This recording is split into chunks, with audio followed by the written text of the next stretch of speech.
Hello there. There's obviously a frenzy of gardening activity going on at the moment because there are lots of questions coming in through gardenersworld.com to Ask David. So let's get on and answer some of your most pressing queries. Now Hannah's got in touch with a picture that she's also sent in, and she says she recently moved into her new house and she's inherited a garden, and she's got these particular plants growing in the garden, and she wonders whether they're worth keeping because they haven't flowered yet. Well, Hannah, those look like daylilies to me, or hemerocallis, and so it's well worth waiting till they come into flower. Probably start flowering this year around June or July time, and you should get lots and lots of flowers. That's a really well established clump. So at the moment, it's a keeper. Now next, Paul has written in, and he sent quite a lengthy email, but the long and the short of it is that he found some plants, didn't know what they were, discovered that they were cannas, and now he's got some canna plants, and they've produced every year some really stunning foliage, but he wants to know how he can get them to flower, because when he originally saw these wonderful plants, they were in full bloom, and he wants to emulate that. So the thing, Paul, is to make sure that you grow your cannas in full sun to start with. They need plenty of sunlight and warmth to get them to grow really well. Water the plants well to keep them growing during the growing season, and then I would feed them with a dilute solution of liquid tomato fertiliser. So apply that every third or fourth watering. Keep pushing that high potash feed onto the plants, and you should get some stunning flowers by about August. Next, Richard's got in touch, and he says that he's got some alliums dotted all over the garden. He's not really sure that the alliums, although they're lovely in flower, are really in the right place, and he wants to know whether he can lift them after they've finished flowering and then either store them or replant them where he wants them to grow.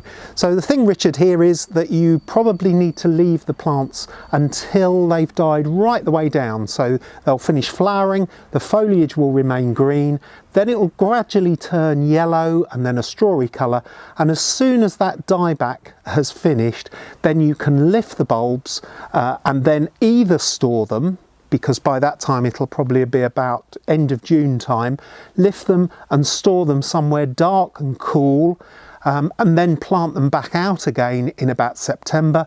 But my idea would be to replant them immediately, because do you know what, if you're anything like me, you're bound to forget them wherever you've stored them. So I would get them straight back in the ground and then put them in quite bold clumps wherever you want them to flower. Elaine's got in touch via gardenersworld.com to ask David about moving some plants. Now she wants to move house. She says she was originally planning to move in June. That's not going to happen, and now she's looking to be moving, hopefully, she says, in September. So fingers crossed for you, Elaine.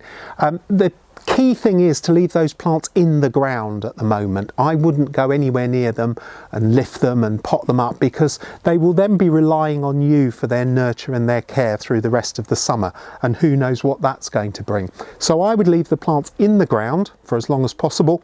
And actually September sounds a pretty good time to then be lifting your plants and then moving them with you. And then you say that they might not go back in the ground until 2021, so the next year. So I would lift the really key ones when you come to move in around about September. Lift those, plant them in some pots, in some lightweight compost when you get the other end, and then you should be ready to plant them out, hopefully by the spring. If you can get things into the ground this coming autumn, then all's the better. And the last question this week comes from Gordon, and he says that he's got 2 gooseberry bushes. One is perfectly healthy, it's come into leaf. The other looks pretty much dead. He said he's tried scratching the stem further down and it looks a little bit green, but overall the plant doesn't look very well, and he wonders whether it's worth cutting his losses and digging it out and replacing it with another.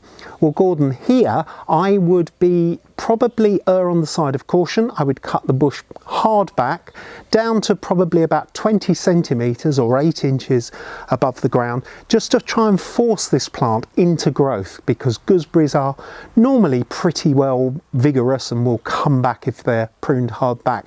However, if in the next month or so it doesn't come into the leaf, then it's likely that it is dead, and it's probably suffered from last winter. If you think back, it was very, very wet last winter, and the plant roots may well have been submerged or flooded with water because the water table was so close to the surface of the ground, and that may have caused the roots to rot.